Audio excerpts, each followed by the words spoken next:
Buenas noches. El ejercicio que me toca exponer es el 8.91 de Yunus Ansengel y dice lo siguiente. Un camión cisterna con respiradero se debe llenar con petróleo con una densidad de 920 kilogramos sobre metro cúbico y una viscosidad de 0.045 kilogramos metro por segundo de un depósito subterráneo con una manguera plástica de 25 metros de largo y 4 centímetros de diámetro que tiene una entrada ligeramente redondeada y dos codos suaves de 90 grados. La diferencia de elevación entre el nivel del petróleo en el depósito y lo alto del camión cisterna donde descarga la manguera es de 5 metros. La capacidad del camión cisterna es de 18 metros cúbicos y el tiempo de llenado es de 30 minutos. Considera el factor de corrección de energía cinética en la descarga de la manguera es de 1.05 y al suponer una eficiencia de acoplamiento bomba-motor de 82%, determine la entrada de potencia necesaria para el acoplamiento bomba-motor. Esta es la parte más importante. Entonces básicamente para llegar allá pues nos toca hacer un procedimiento matemático bastante importante respecto pues a toda la teoría vista. Las variables con las que contamos en este momento, pues una de ellas es la densidad del petróleo, que es de 920 kilogramos sobre metros cúbicos. Otra es la viscosidad, que es de 0.045 kilogramos sobre metro. Nos dicen que pues como es una manguera lisa, entonces pues la rugosidad sería 0. Nos dan el factor de corrección de energía cinética para la descarga, o sea el factor de corrección de energía cinética 2, que en este caso es de 1.05. Nos dan el coeficiente de pérdidas para la entrada redondeada, que es de 0.12, y el coeficiente de pérdidas para curvas suaves, que es de 0.3. La longitud de la manguera es 25 metros, el diámetro de la manguera es de 4 centímetros, o sea 0.04 metros. La eficiencia de la bomba es de 0.82. Bueno, entonces inicialmente lo que necesitamos hacer es plantear la ecuación de energía para un volumen de control y pues con esa ecuación ya podemos encontrar las variables que nos estarían haciendo falta para dar solución al problema. Entonces, ¿cómo planteamos la ecuación de energía? Decimos que la presión en el recipiente 1, en este caso pues digamos la presión 1 sería la que corresponde al depósito, o digamos todo lo que está con subíndice 1 pues corresponde al depósito y lo que esté con subíndice 2 corresponde al tanque. En este caso, la presión 1 sobre la densidad por la gravedad más el factor de corrección de energía cinética 1 por la velocidad 1 al cuadrado sobre 2 veces la gravedad más la altura 1 más las pérdidas en la bomba más la presión 2, igual a la presión 2 sobre la densidad por la gravedad más el factor de corrección de energía cinética 2 por la velocidad 2 al cuadrado sobre 2 veces la gravedad más la altura 2 más las pérdidas en la turbina más las pérdidas digamos a lo largo de la tubería. Entonces bueno, de esa ecuación pues ¿qué podemos decir? Podemos decir que pues como los dos recipientes están abiertos a la atmósfera, entonces pues las dos presiones, la presión 1 y la presión 2 son iguales, y como la densidad del petróleo pues es básicamente la misma tanto en el recipiente como en el tanque, entonces podemos cancelar este término con este término. Luego pues suponemos que como la velocidad en el depósito, es decir, el fluido en ese momento está en estado estacionario, está quieto, entonces pues la velocidad 1 es igual a 0. Entonces todo este término se me cancela. Y pues como tenemos el depósito 1 como el punto de referencia, también podríamos decir que la altura 1 es igual a 0. Del otro lado del igual tendríamos que el factor de corrección de energía cinética pues nos lo están dando, pero la velocidad 2 no la tenemos, nos tocaría hallarla. y sobre 2 veces la gravedad. Necesitaríamos a la altura 2 si la tenemos, y las pérdidas en la turbina pues las consideramos despreciables en este caso. Lo que sí no es despreciable pues son los coeficientes de pérdida totales en la tubería. Entonces, ¿qué nos quedaría? Nos quedaría que las pérdidas en la bomba son iguales a factor de corrección de energía cinética 2 por la velocidad 2 al cuadrado sobre 2 veces la gravedad más la altura 2 más las pérdidas, el total de pérdidas en la tubería. Entonces, necesitamos empezar a hallar todos los términos de esta ecuación. Entonces, uno de los principales pues es hallar primero las pérdidas de carga en la tubería. Entonces, las pérdidas de carga en la tubería se hallan con esta ecuación. Dice, las pérdidas de carga en la tubería son igual al factor de fricción por la longitud de la tubería sobre el diámetro más la sumatoria de los coeficientes de pérdidas por la velocidad 2 al cuadrado sobre 2 veces la gravedad. Entonces, como necesitamos hallar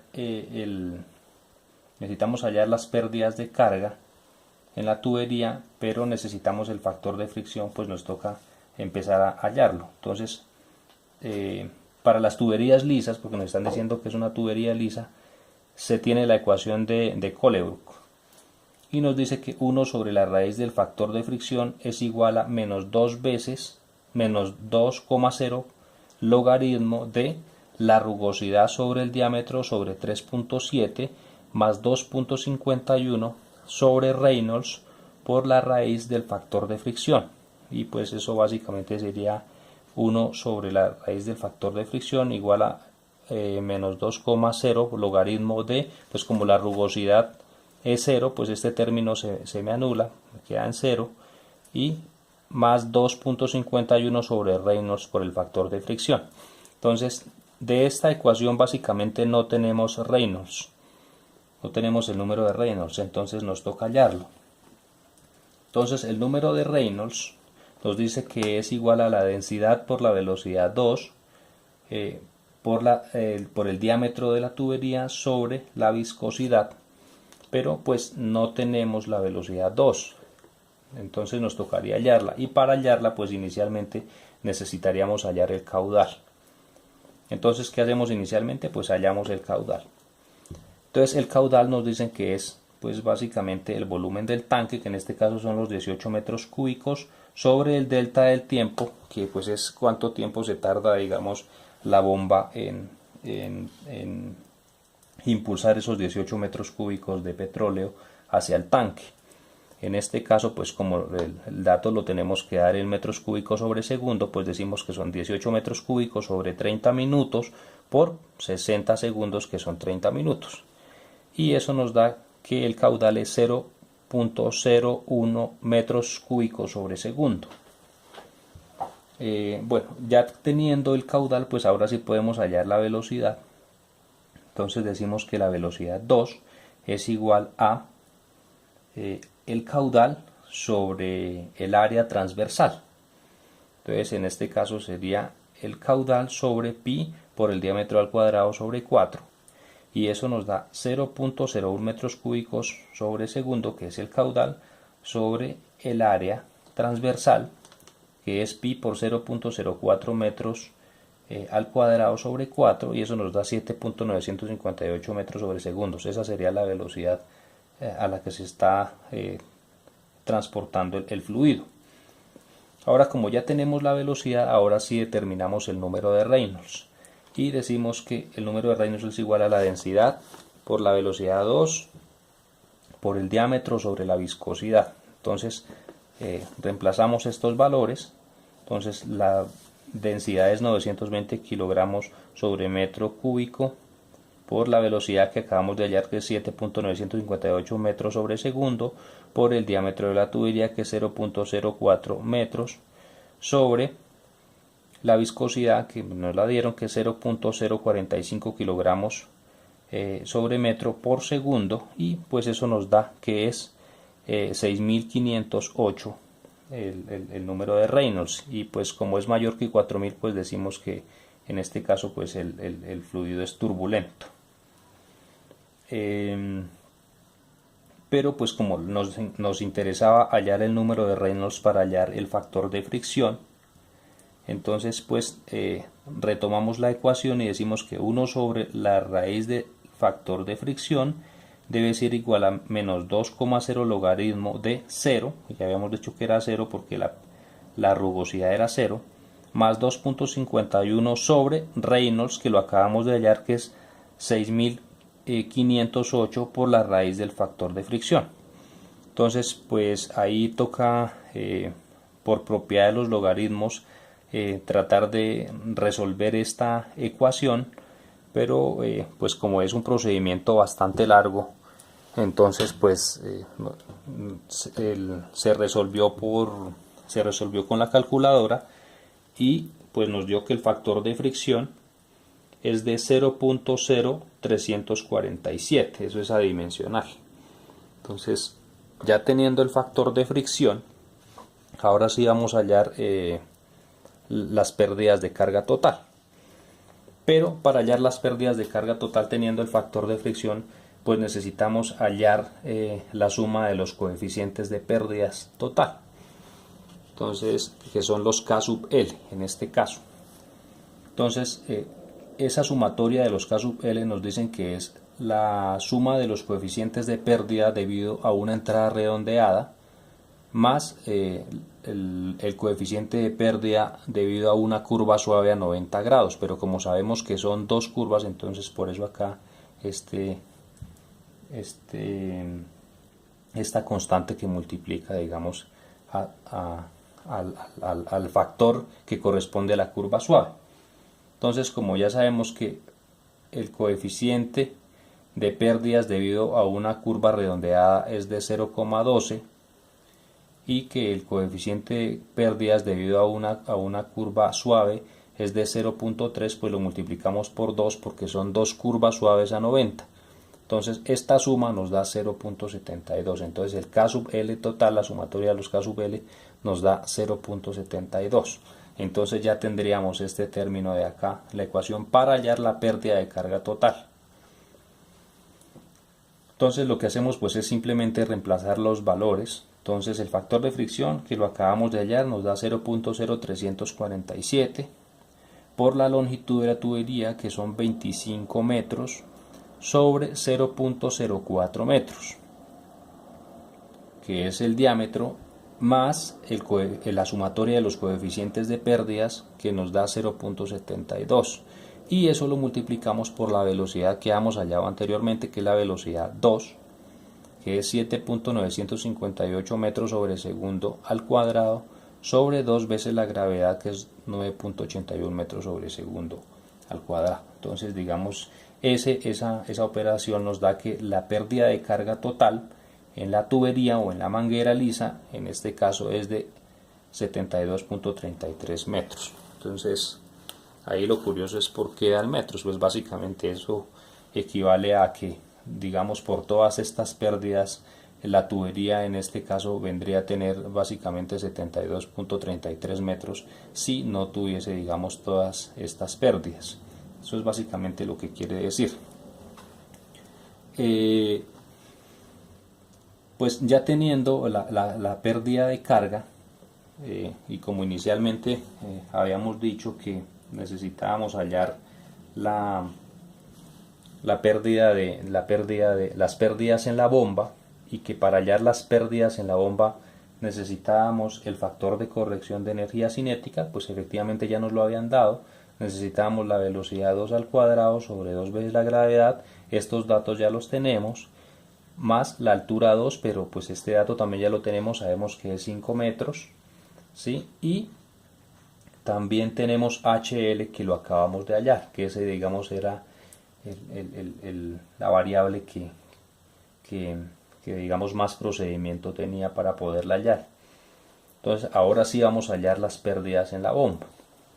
Entonces las pérdidas en la bomba, digamos, con todos estos datos que ya tenemos, nos dan que las pérdidas en la bomba son iguales a el factor de corrección de energía cinética 2 por la velocidad 2 al cuadrado sobre 2 veces la gravedad más la altura 2 más las pérdidas de carga total en la tubería, y eso nos da factor de corrección de energía cinética es 1.05, la velocidad 2, la que habíamos hallado, 7.958 metros sobre segundo al cuadrado, sobre 2 veces la gravedad, que es 9.81 metros sobre segundo al cuadrado, y eso más las pérdidas en la tubería, que son 72.33 metros, y más la altura 2, que en este caso son 5 metros, y eso nos da que las pérdidas en la bomba son de 80.00 metros. Ya teniendo las pérdidas en la bomba, pues básicamente lo que necesitamos es hallar cuál es la potencia necesaria en el motor para poder contrarrestar, digamos, esas pérdidas en la bomba, o más bien sería la energía que requiere el sistema para la potencia que requiere el sistema para impulsar una bomba o un fluido que tiene esta demanda de energía. Entonces, en este caso, pues decimos que la potencia es igual a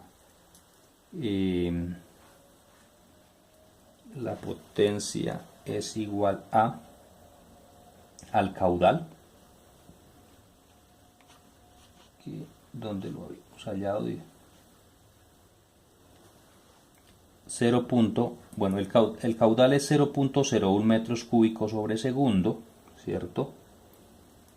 Por 920 kilogramos sobre metros cúbicos, que corresponde a la densidad.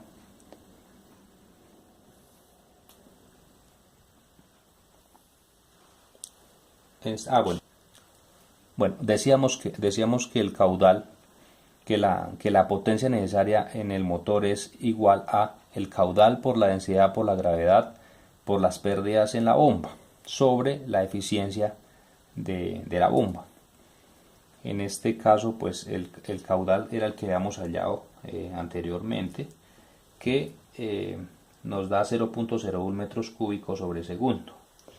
0.01 metros cúbicos sobre segundo por la densidad, que es 920 kilogramos sobre metros cúbicos, por las pérdidas por la gravedad, que es 9.81 metros sobre segundo al cuadrado, por las pérdidas en la bomba, que son 80.00 metros, sobre la eficiencia, que es de 0.82. Y pues aquí básicamente lo que hacemos es una conversión de unidades para dejar esto en términos de la potencia, y eso nos da que la potencia que se requiere en el motor para impulsar esa bomba es de 8.88 kilovatios, ¿sí? Para mover, digamos, el fluido a esa velocidad y lograr transportar los 18 metros cúbicos en el tiempo que nos están dando. Entonces, haciendo la conversión a caballos de fuerza, pues eso nos da que el motor debe tener una potencia de 11.84 caballos de fuerza. Y pues en términos generales eso era todo lo que nos estaba pidiendo el ejercicio. Entonces, gracias.